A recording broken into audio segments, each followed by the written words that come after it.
Μπαίνουμε σήμερα στη δεύτερη ενότητα, η οποία βέβαια δεν πρόκειται να διαρκέσει τόσες εβδομάδες όσες ήταν η πρώτη ενότητα που κάναμε όλο αυτό το διάστημα.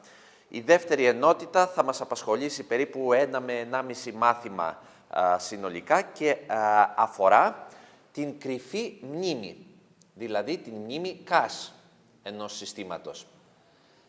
Αυτό που θα δούμε ουσιαστικά, ας ξεκινήσουμε και τις διαφάνειες, είναι ότι θα εξετάσουμε 3 αρχιτεκτονικές που αφορούν την κρυφή μνήμη και αυτή είναι η κρυφή μνήμη μονοσήμαντης απεικόνησης, πλήρους συσχέτισης και κάπα τρόπων συνόλου συσχέτισης. Ακούγονται λίγο περίεργα αυτοί οι όροι, θα καταλάβετε στην πορεία λίγο τι ακριβώς θέλουμε να κάνουμε. Ενώ υπάρχουν και διάφοροι αλγόριθμοι που αφορούν το πώς μεταφέρουμε πληροφορία από την κύρια μνήμη στην κρυφή μνήμη. Σας θυμίζω ότι σε ένα υπολογιστικό σύστημα η ιεραρχία μνήμης μπορεί να αναπαρασταθεί σαν μία πυραμίδα. Γιατί σχεδιάζουμε την ιεραρχία της μνήμης έτσι συχνά σαν πυραμίδα? Η απάντηση είναι ότι στο κάτω μέρος της πυραμίδας αντιστοιχίζεται, για παράδειγμα, η δευτερεύουσα μνήμη, που τι μας προσφέρει? Μας προσφέρει μεγάλο χώρο αποθήκευσης, γι' αυτό δείχνεται το πλαίσιο σαν πιο πλατή, αλλά στη βάση της πυραμίδας έχουμε τη μικρότερη ταχύτητα προσπέλασης. Πράγματι, στο σκληρό σας δίσκο στον υπολογιστή έχετε τον περισσότερο χώρο για να αποθηκεύσετε πράγματα. Αλλά η πληροφορία δεν μπορεί να μεταφερθεί τόσο γρήγορα, όσο για παράδειγμα τα μεσαία ή τα ανώτερα στρώματα αυτής της ιεραρχίας. Μετά τη δευτερεύουσα μνήμη, στην οποία ανήκει ο σκληρός δίσκος, τα φλασάκια με μνήμης κλπ, μπορεί να συναντήσετε την κύρια μνήμη του συστήματος, που είναι η RAM που περιέχει η μητρική πλακέτα του υπολογιστή σας. Αυτή βέβαια δεν δίνει τόσο χώρο αποθήκευσης όσο ο σκληρός δίσκος, αλλά έχει το πλεονέκτημα ότι είναι πολύ πιο γρήγορα προσπελάσιμη από το σκληρό δίσκο. Όχι όμως και πάλι όσο θα θέλαμε για να εκμεταλλευτούμε την πάρα πολύ μεγάλη ταχύτητα που έχει πλέον ένας μονοπύρινος ή πολυπύρινος επεξεργαστής. Για να εκμεταλλευτούμε αυτή την ταχύτητα πάμε ένα επίπεδο ακόμα παραπάνω, όπου συναντάμε τα διάφορα επίπεδα της κρυφής μνήμης, γιατί η κρυφή μνήμη δεν είναι μόνο σε ένα επίπεδο. Μπορεί να καταλαμβάνει 2 έως 3 επίπεδα και αυτό το ξέρετε, γιατί έχετε ακούσει για την L1, L2, L3 CAS μνήμη. Το L1, L2 ή L3 είναι μία ένδειξη στο αν αναφερόμαστε στο level 1 που είναι το γρηγορότερο στην κορυφή της πυραμίδας, το level 2 ένα επίπεδο παρακάτω, το level 3 ένα ακόμα επίπεδο παρακάτω, αν έχει 3 επίπεδα κρυφής μνήμης ο επεξεργαστής μας. Ποιο είναι μάλλον το ιδιαίτερο χαρακτηριστικό στην κρυφή μνήμη που επιτρέπει να έχουμε τη μέγιστη δυνατή ταχύτητα, αλλά όχι πολύ μεγάλο διαθέσιμο χώρο αποθήκευσης? Όσον αφορά την ταχύτητα, το ότι έχει τη μέγιστη δυνατή επιτυγχάνεται από το ότι η κρυφή μνήμη βρίσκεται μέσα στο ίδιο ολοκληρωμένο κύκλωμα με τον επεξεργαστή.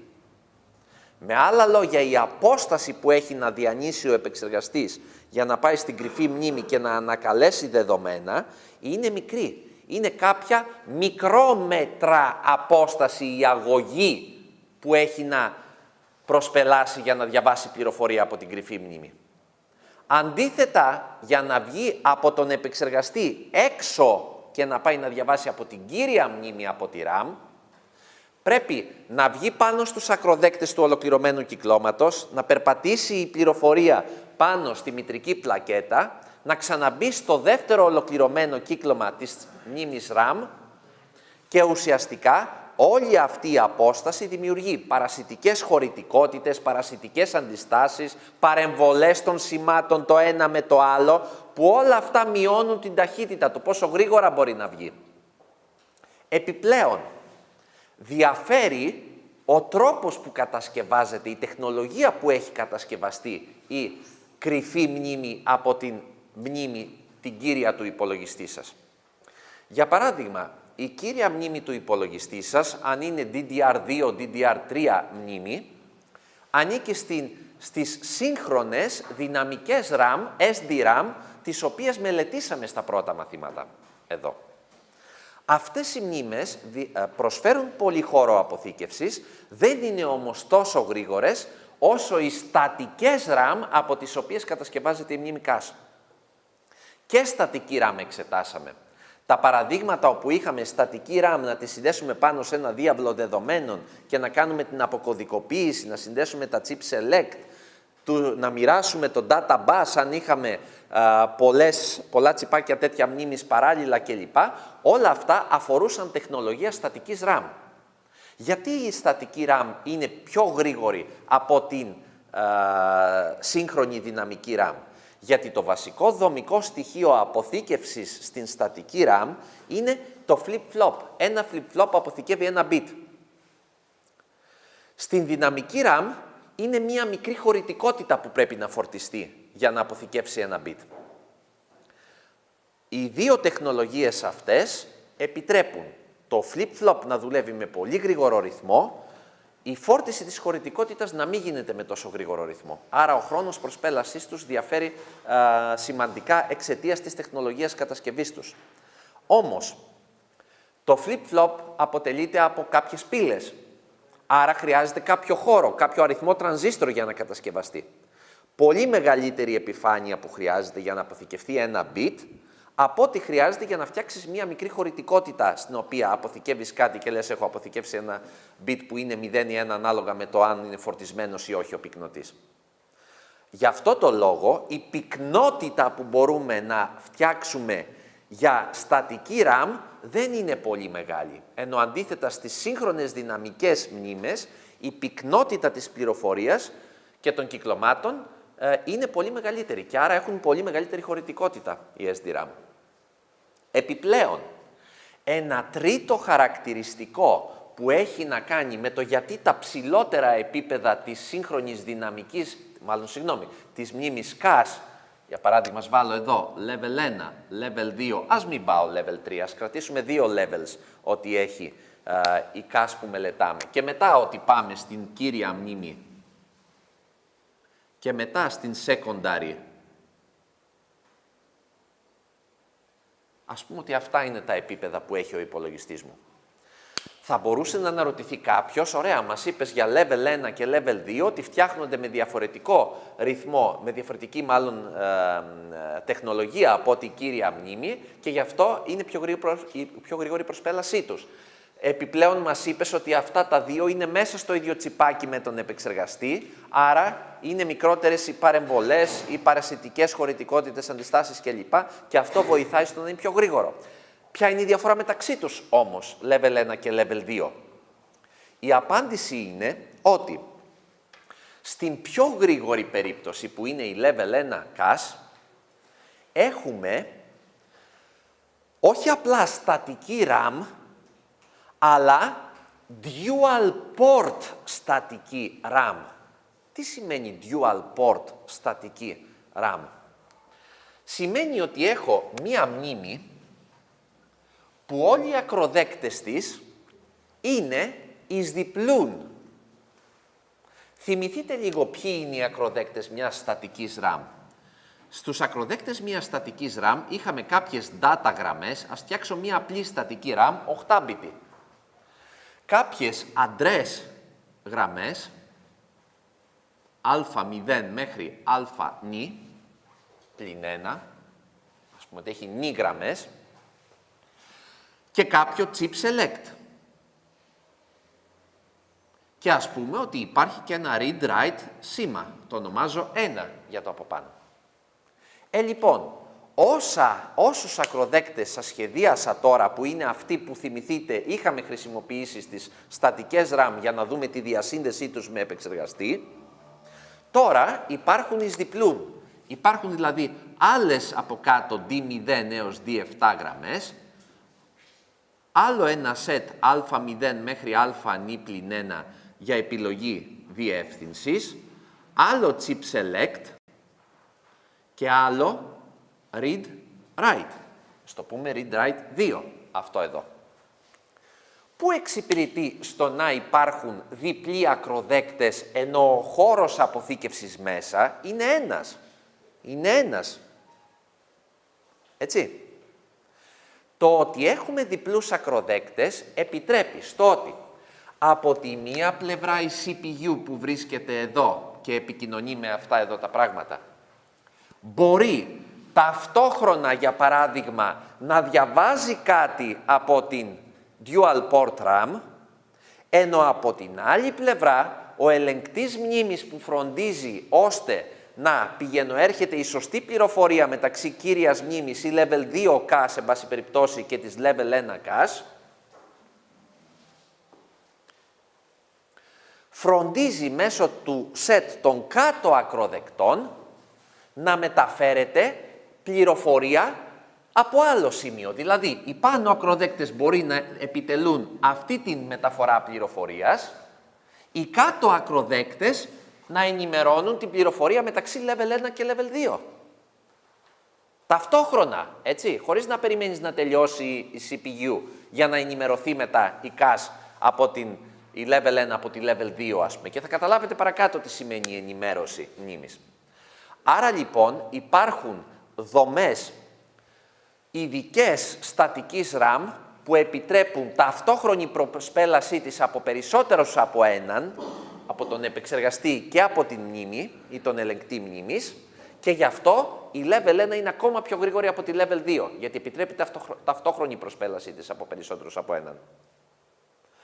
Επιπλέον, ένα τελευταίο στοιχείο που αναφέρω για να καταλάβετε ποιοι παράγοντες επιδρούν στο ότι πηγαίνοντας παραπάνω στην ιεραρχία επιτυγχάνουμε μεγαλύτερη ταχύτητα, είναι το ότι αυξάνει ή μπορεί να έχει, εν πάση περιπτώσει, διαφορετικές διαστάσεις ο διάβλος επικοινωνίας. Για σκεφτείτε το εξής.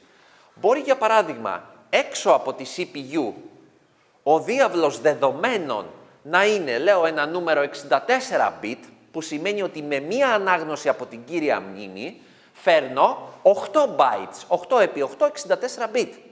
Άρα με μία ανάγνωση φέρνω 8 byte ταυτόχρονα. Από την άλλη όμως, μέσα η level 1 μπορεί, για παράδειγμα, να έχει φτιαχτεί με διάβλο δεδομένων 256 bit. Άρα 32 byte να φέρνω ταυτόχρονα με μία ανάγνωση. Να λοιπόν πώς επιτυγχάνεται πολύ μεγαλύτερη ταχύτητα. Αυξάνουν πάρα πολλές παράμετροι στο πώς μπορεί να κάνεις πολύ πιο γρήγορη αυτήν εδώ από αυτήν και αυτήν από αυτήν και ούτω καθεξής. Αφού είπαμε λοιπόν διάφορα χαρακτηριστικά στο ποιοι παράγοντες επιδρούν ώστε να έχουμε πολλαπλά επίπεδα μνήμης cache, τα οποία προσφέρουν διαφορετικό μέγεθος μνήμης, αντιστρόφως ανάλογα από την ταχύτητα προσπέλασής τους, ας δούμε ποιον σκοπό εξυπηρετεί η πολυεπίπεδη αυτή ιεράρχηση της μνήμης. Τι είναι λοιπόν η μνήμη cache? Είναι μικρού μεγέθους, πολύ μεγάλης ταχύτητας προσπέλασης όμως, που συνήθως είναι ενσωματωμένη στο ίδιο ολοκληρωμένο κύκλωμα με την κεντρική μονάδα επεξεργασίας. Μπορεί να υπάρχουν 2 ή 3 επίπεδα, όπως είπαμε, και στα θέματα είναι ότι αν έχουμε πολλά επίπεδα κρυφής μνήμης, όπου θα αναφέρουμε παρακάτω κρυφή μνήμη θα εννοούμε το πρώτο επίπεδο, και όπου αναφέρω κύρια μνήμη θα εννοώ το δεύτερο επίπεδο, αν υπάρχουν 2 επίπεδα μνήμης. Απλά για να καταλαβαίνουμε ότι θα εστιάζουμε κάθε φορά σε 2 επίπεδα, ή αυτό εδώ ή αυτό εδώ.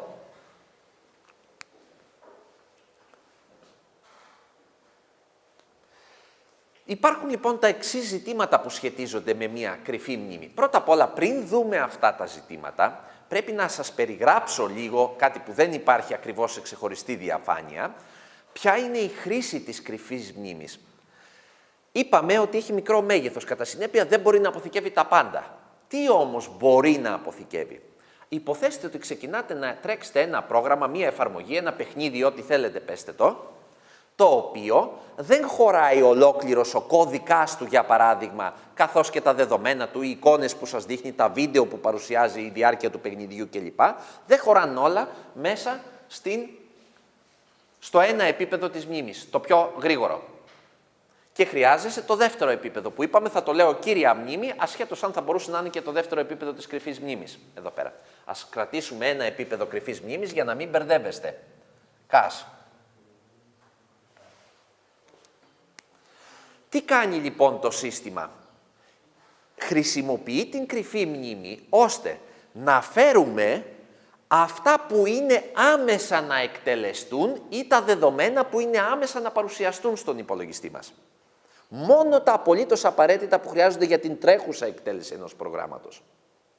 Ας υποθέσουμε λοιπόν ότι η εφαρμογή σας αποτελείται από πλαίσια, όπως λέγονται, δηλαδή είναι κομμάτια μνήμης στα πλαίσια, μερικά εκ των οποίων αντιγράφονται από την κύρια μνήμη στην μνήμη CAS.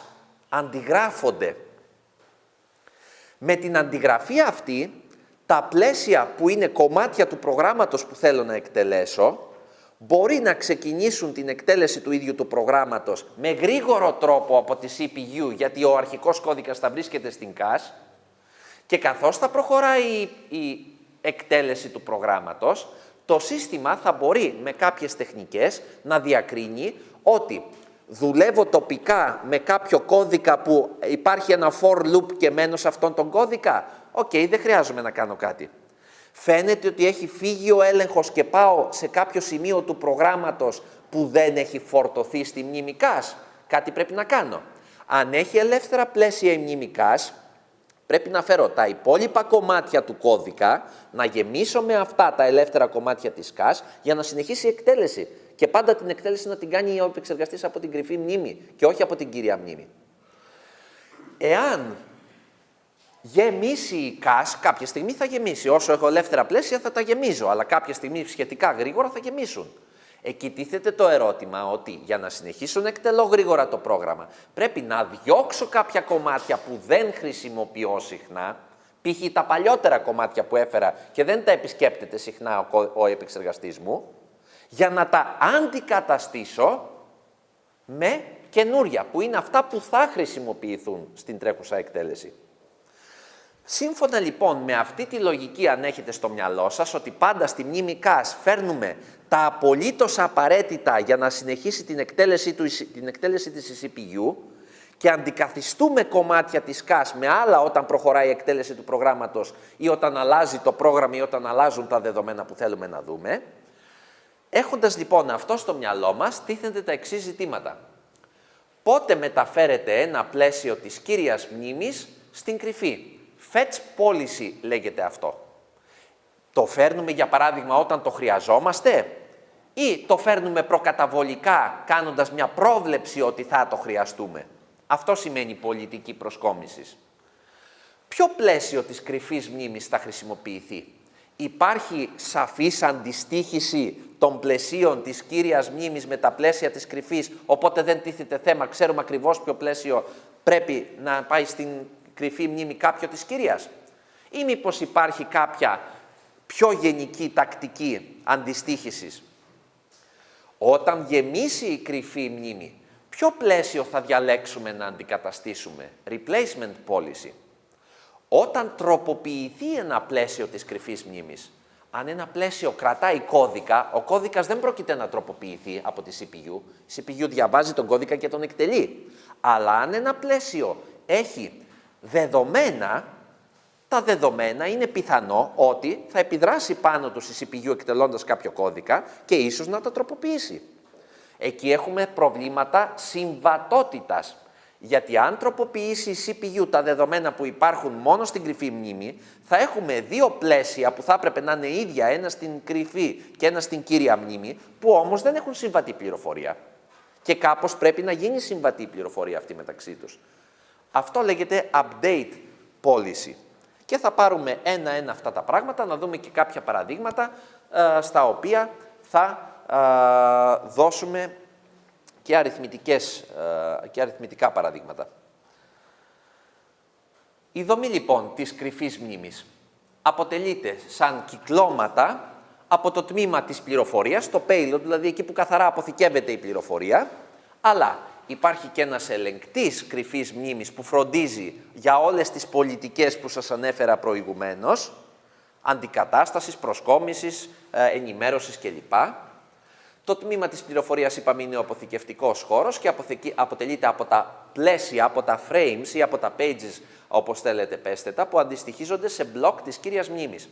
Εγώ μπορεί στην ορολογία να μην είμαι απόλυτα σαφής, δηλαδή δεν λέω block αυτό αντίστοιχο κομμάτι της κύριας μνήμης και πλαίσιο αυτό της κρυφής. Μπορεί να πω πλαίσιο και στην κύρια μνήμη και στην κρυφή μνήμη με μία λέξη και τα δύο, διευκρινίζοντας δίπλα σε ποια μονάδα ανήκει το καθένα.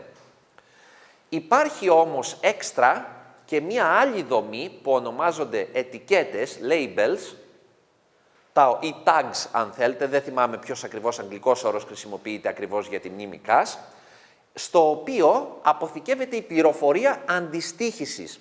Για να καταλάβουμε, παιδιά, την αντιστοίχηση, θα έχετε συνεχώς στο μυαλό σας ότι η μνήμη CAS έχει λίγα πλαίσια, κάθε πλαίσιο είναι κάθε ένα από τα κουτάκια αυτά που βλέπετε, και η κύρια μνήμη έχει πολλά πλαίσια. Πολύ περισσότερα. Και τι είπαμε λοιπόν? Ότι κάποια πλαίσια πρέπει να τα παίρνουμε και να φτιάχνουμε αντίγραφά τους από την κύρια μνήμη σε κάποιο σημείο κατάλληλο της κρυφής μνήμης.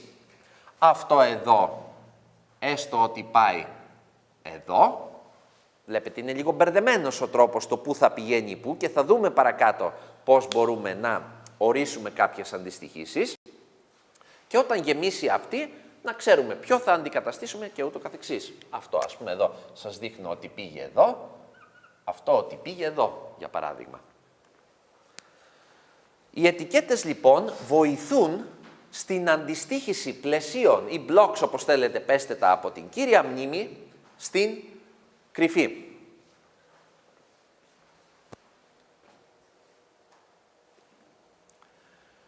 Ο ελεγκτής κρυφής μνήμης. Για να δούμε τι αρμοδιότητες έχει. Όταν ζητηθεί η προσκόμιση εντολών ή δεδομένων, ελέγχει αν η πληροφορία αυτή είναι ήδη στην κρυφή μνήμη, δηλαδή ζητάμε κάτι που το βρίσκουμε σε αυτό το πλαίσιο, οκ, δεν χρειάζεται να κάνουμε κάτι, τότε λέμε ότι έχουμε επιτυχία, hit. Δεν το βρίσκουμε και ξέρουμε ότι βρίσκεται σε ένα άλλο πλαίσιο που δεν υπάρχει στην κρυφή μνήμη, αλλά υπάρχει στην κύρια μνήμη, τότε λέμε ότι έχουμε αποτυχία, έχουμε miss. Όταν έχουμε αποτυχία, προσπελάζεται η κύρια μνήμη και το μπλοκ που περιέχει τη ζητούμενη πληροφορία μεταφέρεται σε πλαίσιο της κρυφής μνήμης. Ας πούμε ότι στην κύρια μνήμη αυτό που αναζητούσαμε υπήρχε εδώ. Το κάνω με κουκκίδες αυτό το πλαίσιο. Τι μου λέει λοιπόν σε αυτό το σημείο η διαφάνεια? Ότι εφόσον υπάρχει στην κύρια μνήμη αλλά όχι στην κρυφή, πρέπει να γίνει αντίγραφο αυτού του πλαισίου στην κρυφή μνήμη, σε κάποιο σημείο στην κρυφή μνήμη. Θα δούμε ποιο σημείο.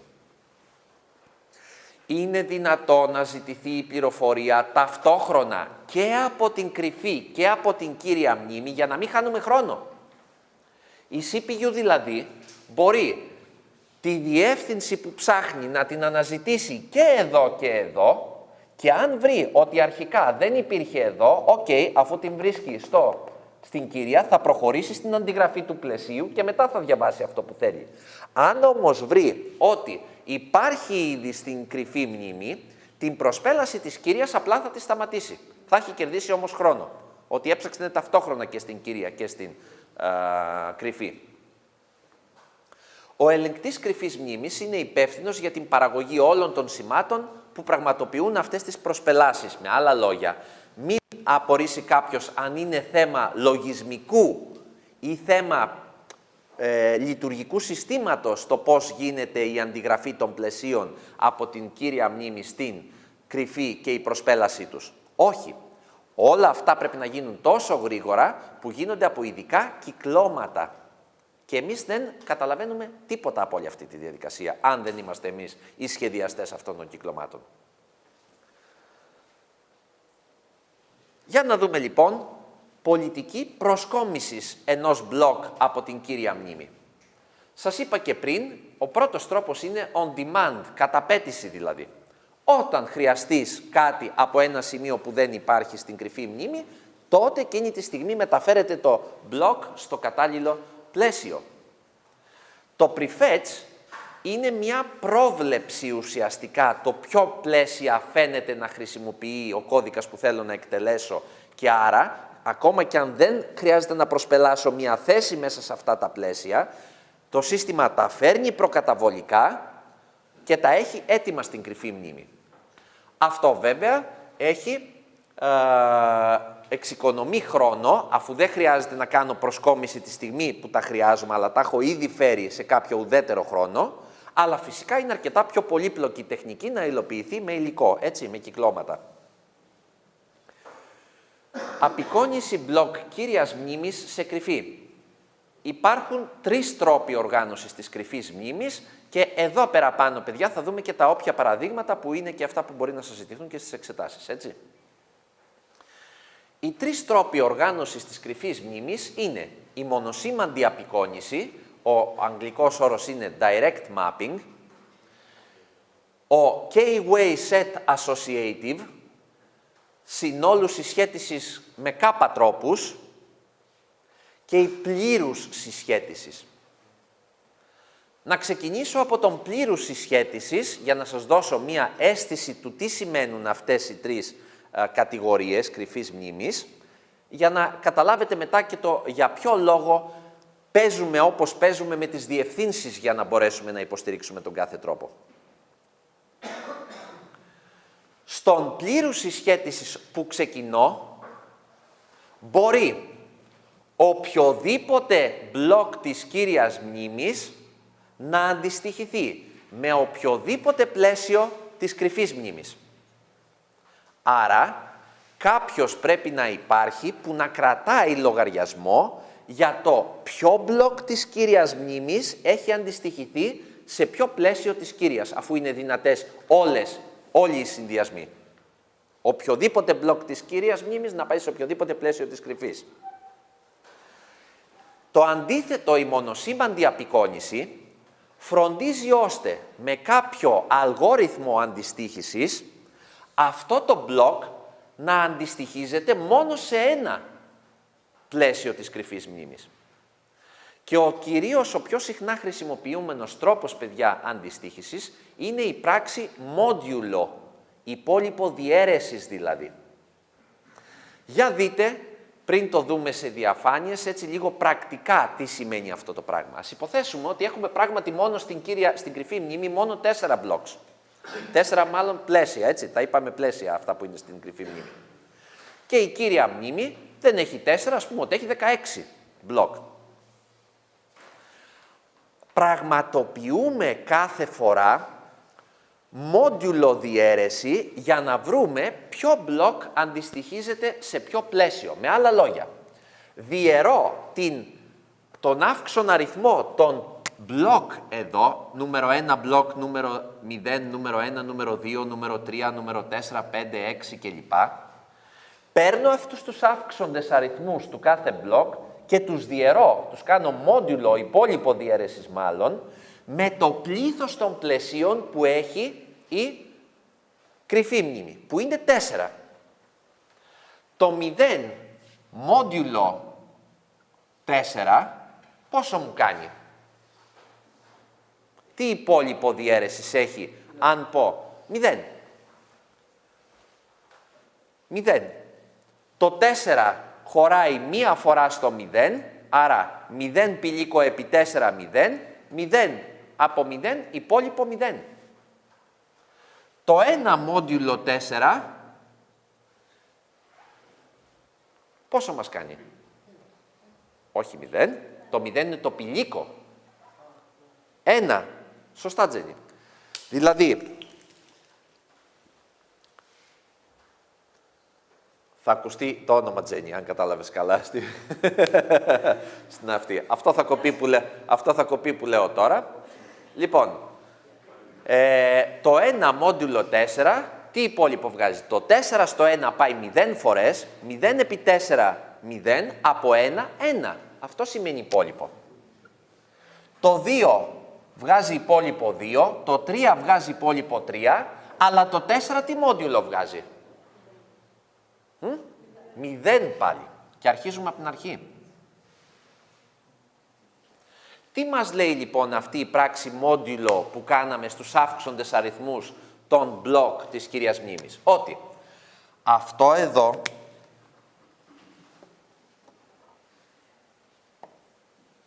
ας χαλάσω λίγο την αντιστοίχηση τώρα, γιατί δεν θα είναι η ίδια αυτή που θα κάνω.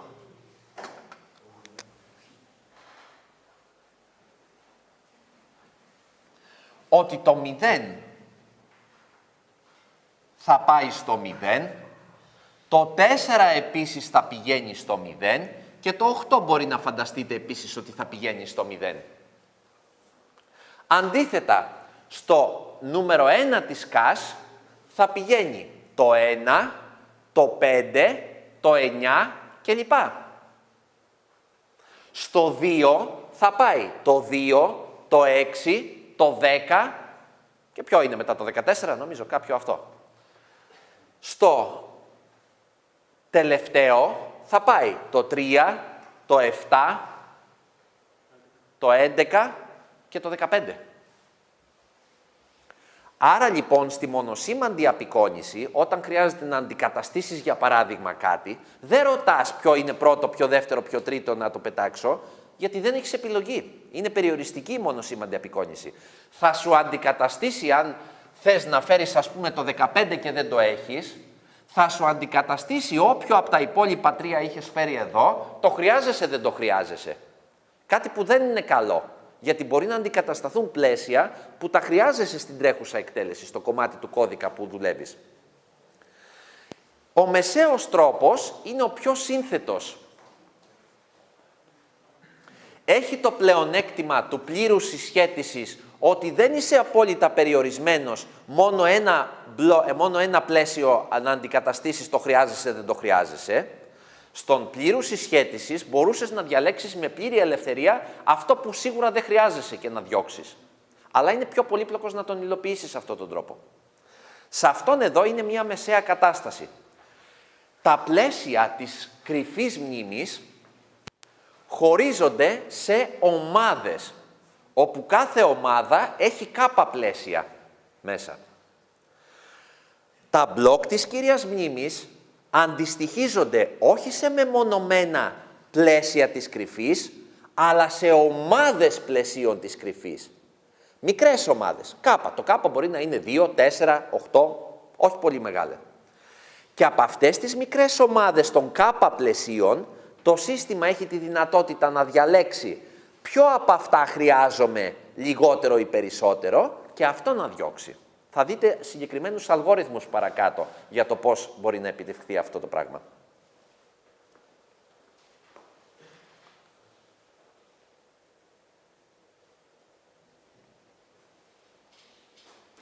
Για να ξεκινήσουμε από τον πιο απλό που ήδη σας τον περιέγραψα, γι' αυτό και προχωράω γρήγορα στις διαφάνειες. Τι είπαμε? Η μονοσήμαντη απεικόνηση, το direct mapping, ένα μπλοκ της κύριας μπορεί μόνο σε συγκεκριμένο πλαίσιο της κρυφής. Γιατί κάναμε την πράξη μόντιουλο εδώ πέρα. Και η πράξη σου βγάζει μια μονοσήμαντη απεικόνηση. Ένα πλήθος μπλοκ όμως φυσικά αντιστοιχούν σε ένα πλαίσιο. Εδώ είδατε ότι τα πλαίσιο 0, 4, 8 και 12 πήγαιναν και τα 4 αυτά και αντιστοιχίζονταν με το 0 της κρυφής, με το πλαίσιο 0 της κρυφής. Το πλαίσιο λοιπόν μιας διεύθυνσης μη είναι το υπόλοιπο της ακέραιας διεύθυνσης του μη με το πλήθος των πλαισίων της κρυφής μνήμης, ώστε να μην αντιστοιχίζονται γειτονικά μπλοκ στο ίδιο πλαίσιο. Θα μου πει κάποιος, και γιατί δεν είπες, για να καταλάβετε λίγο το τελευταίο bullet εκεί πέρα της διαφάνειας, τι νόημα έχει. Θα μπορούσε να πει κάποιος και γιατί παίρνεις μόντιουλο και δεν μας λες κατευθείαν ότι τα 4 πρώτα θα αντιστοιχίζονται στο 0. Τα επόμενα 4 στο νούμερο 1 της κρυφής. Τα επόμενα 4 στο νούμερο 2. Τα επόμενα 4 στο νούμερο 3. Τι είπαμε? Ότι γειτονικά μπλοκ μπορεί να έχουν τον κώδικα που εκτελείται αυτή τη στιγμή. Αν και τα 4 είχαν τον ίδιο κώδικα που τα χρειάζομαι, τότε κάθε φορά που έπρεπε να πάω στο επόμενο θα έπρεπε να αντικαταστήσω το προηγούμενο, που και αυτό το χρειάζομαι, γιατί μπορεί να έχει ένα while loop που με επιστρέφει πίσω. Σκορπίζοντας τα όμως με το μόντιουλο, έχεις καλύτερες πιθανότητες να έχεις τα γειτονικά μπλοκ διαθέσιμα. Αυτό ακριβώς κάνεις με το μόντιουλο. Έχεις καλύτερες πιθανότητες τα γειτονικά μπλοκ που είναι αυτά που πιθανότατα χρειάζεσαι, να μην πηγαίνουν όλα στο ίδιο πλαίσιο και αν χρειάζεσαι το παραδίπλα να αντικαθιστάς το προηγούμενο ενώ συνεχίζεις να το χρειάζεσαι. Αυτό το πράγμα αποφεύγεις. Και αυτό που σας γράφησα στον πίνακα, πολύ απλά το βλέπετε εδώ σχηματικά. Εδώ στο κάτω μέρος μάλλον έπρεπε να φτάσει μέχρι το 1023 ουσιαστικά, αλλά ξαναρχίζει από το 0, είναι λάθος οι τελευταίες δύο. Και αυτό που βλέπετε είναι ότι μάλιστα αυτό που βλέπετε είναι ότι αντιστοιχίζονται, ένα άλλο όνομα που θα δείτε στα τμήματα της μνήμης CAS είναι το line, ότι σαν γραμμές αναφερόμαστε στα τμήματα. Το πλαίσιο μπορεί να το βρούμε με τη λέξη line και όχι frame ή page ή segment, γιατί αυτοί οι όροι στα αγγλικά χρησιμοποιούνται και για την κύρια μνήμη για κάποιες δομές που θα δούμε σε επόμενα μαθήματα. Τώρα πάμε στο πιο λίγο σύνθετο σημείο της όλης υπόθεσης, που έχει να κάνει με το πώς χωρίζουμε τη διεύθυνση της μνήμης που θέλουμε να προσπελάσουμε σε τμήματα τέτοια που να οδηγούν στα κατάλληλα πλαίσια της κρυφής μνήμης και στα κατάλληλα μπλοκ της κύριας μνήμης. Για να δούμε λίγο τους ορισμούς και ένα πρώτο παράδειγμα εδώ. Πιστεύω ότι αυτά θα προλάβουμε να τα δούμε πριν κάνουμε το διάλειμμα. Ας υποθέσουμε λοιπόν ότι η κύρια μνήμη αποτελείται από ένα πλήθος blocks που είναι δύναμη του 2. 2 εις την νη blocks. Με άλλα λόγια, για να επιλέξω ένα από τα 2 εις την νη block της κύριας μνήμης, χρειάζομαι νη bit. Γι' αυτό τα γράφουμε με αυτή τη μορφή, ώστε το μέγεθος να είναι η δύναμη του 2 και το πλήθος των bit που χρειαζόμαστε για να διαλέξουμε ένα από αυτά να είναι ο εκθέτης του 2. Επιπλέον, κάθε μπλοκ, δηλαδή αυτά εδώ, αυτό και αυτό που σας είχα ζωγραφίσει πλην, το πλήθος των blocks είναι 2 εις την νη. Μέσα σε κάθε μπλοκ τώρα υπάρχουν ένα πλήθος λέξεων, όπως τις ονομάζουμε. Πόσες λέξεις είναι αυτές? 2 εις την μη. Γιατί το γράφουμε έτσι το πλήθος λέξεων?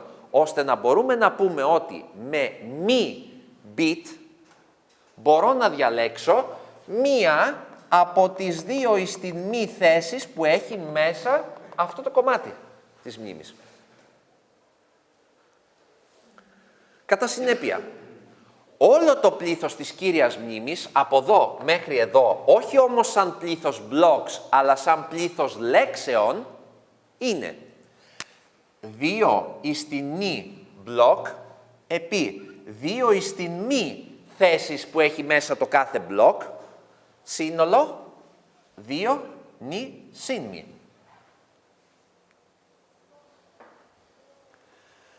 Έστω τώρα ότι η κρυφή μνήμη αποτελείται από 2 εις την κάπα πλαίσια. Δηλαδή, αυτά τα 4 που έβαλα εδώ είναι 2 εις την κάπα.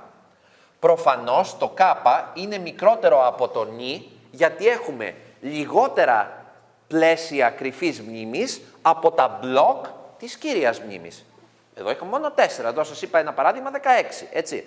Το 4 γράφεται 2 στο τετράγωνο, το 16 γράφεται 2 στην τετάρτη. Το κάπα είναι 2, αφού έχουμε 2 στο τετράγωνο. Το νη είναι 4, αφού έχω 2 στην τετάρτη εδώ πέρα. Το κάπα είναι σίγουρα μικρότερο από το νη.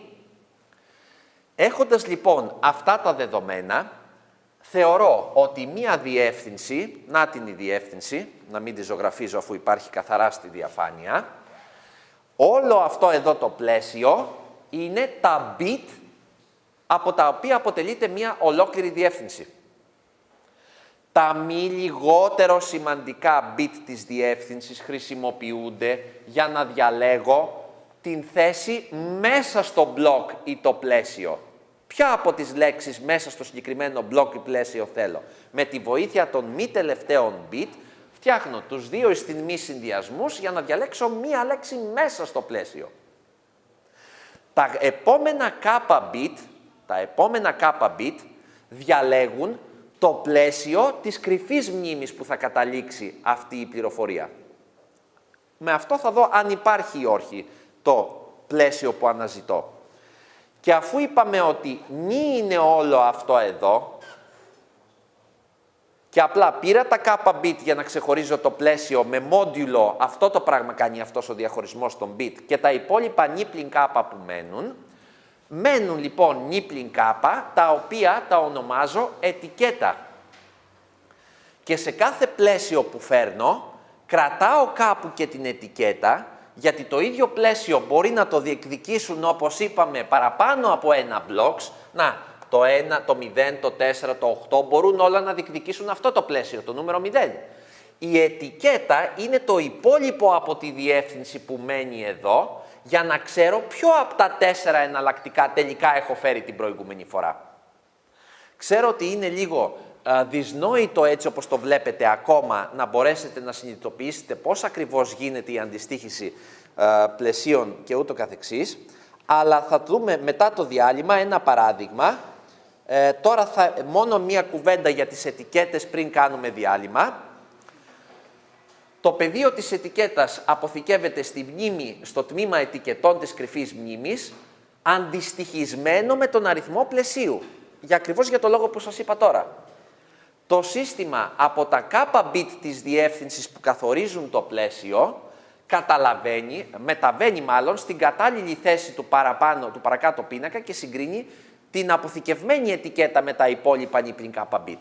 Από την ετικέτα θα καταλάβει αν το πλαίσιο που ζητάει αυτός, που είναι το 0, έχει ήδη την πληροφορία του 4 αποθηκευμένη και όχι, για παράδειγμα, την πληροφορία του 0 που θα μπορούσε να έχει από προηγούμενη προσπέλαση.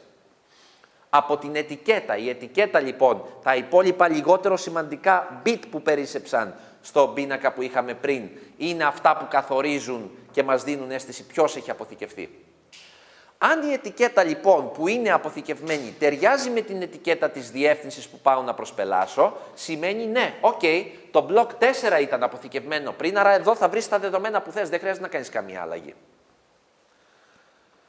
Πάει λοιπόν σε αυτή την περίπτωση, αν ταιριάζει η ετικέτα και ο αριθμός πλαισίου, στα μη λιγότερο σημαντικά bit και απλά πάει μέσα στο πλαίσιο και βρίσκει και διαβάζει αυτό που θέλει, για παράδειγμα. Υπάρχει και ένα ψηφίο εγκυρότητας, το οποίο μας προφυλάσσει από τυχαίο τέριασμα ετικετών, για παράδειγμα κατά την εκκίνηση του συστήματος, όπου μέσα όλοι οι πίνακες έχουν τυχαία δεδομένα, δεν ξεκινάνε όλα από το 0 απαραίτητα, μπορεί να είναι random τελείως οι τιμές και κάποιος να νομίζει ότι έχω το σωστό πλαίσιο, στην πραγματικότητα δεν έχει τίποτα, είναι κάποια τυχαία νούμερα. Υπάρχει λοιπόν και ένα bit εγκυρότητας, το οποίο μπορεί να μας δώσει αυτή την πληροφορία. Λοιπόν, κάνουμε διάλειμμα και συνεχίσουμε μετά.